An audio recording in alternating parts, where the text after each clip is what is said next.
Survey. I don't really like her hovering around like this, Ironhoof muttered as he marched along. She can totally hear you, Ironhoof, Red Turnip said. Am I the only one bothered by a Pegasus flying over us like a winged halo? Ironhoof glanced back at the 24 other ponies marching with leather saddlebags full of heavy equipment. It was morning time. The bright golden sun glittered down through the treetops as the caravan wove their way down a mountainside clustered with forest. Ironhoof in particular was pulling one of the wagons as he flared his nostrils in the spring air. Just where does a pony get off sporting a mane that fruity anyways? Are all equines from the west so crazy looking? Only the ones who make you look bad for trying to start a fire. Hey, shut up! The caravan was awash in chuckling voices. Full Trot wove in and out of the solid line of travelers. He carried very little on his body so that he could easily reach the front or rear of the group in a blink in order to observe the trek's progress. He walked with disinterest past Ironhoof and the other chattering stallions. As he brushed past Goldplate, he gave the young pony a side glance. Goldplate, struggling to hold up barely half the weight of the other equines, sweated and winced visibly in the non-stop march. Upon the elder's glance, he did his best to hide any sign of buckling. Once Full Trot trotted out of visual range, Goldplate let out a huge breath as his shoulders sagged. Meanwhile, Ironhoof was still rambling. It's a bad sign, I'm telling you. Her presence here doesn't bode well. Remember that last time 2 years ago when we had a random traveler join our caravan? We got washed out by a flash flood.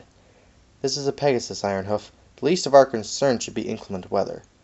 But what if she's cursed? You see that golden necklace that she wears? Perhaps she pilfered that from a forsaken chamber of pony souls. You know I can, totally hear you, right? Rainbow Dash flew low enough for the caravan to see her smirk. Ironhoof briefly tripped, nearly being run over by his own wagon.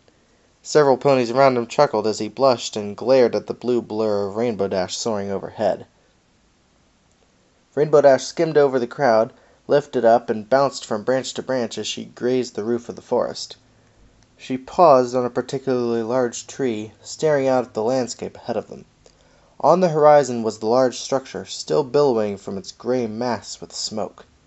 Below it, the mountains gave way to a rolling valley of lush green trees and shimmering blue streams. Squinting, Rainbow Dash got a decent survey of the terrain. Her wings twitched upon seeing something. She glanced down and judged the direction that the caravan was heading. In a determined breath, she dove and flew among the line of marching ponies. Hey, where's your boss? Huh? Goldplate could barely breathe. Rainbow Dash hovered alongside the blonde stallion. What's your deal, dude? It looks like you just ran 1,000 miles. Never mind that. What do you want to see Full Trot for? 'Cause if you think you're exhausted now, just wait until this afternoon. I don't get it. We're taking a long way to get to our destination. How would you know that? You're not from around here. Let's just say that I've learned a thing or two about how the Earth works during my flight here. If you think you can convince him to take a detour, be my guest, Goldplate murmured. He pointed ahead with his head. He's at the front of the caravan. Thanks. For what? Your permission. Rainbow Dash gave a wink and was gone. Goldplate sighed. He briefly stumbled on a tree root, bumping into Red Turnip. Hey! Watch it, Pipsqueak. Sorry.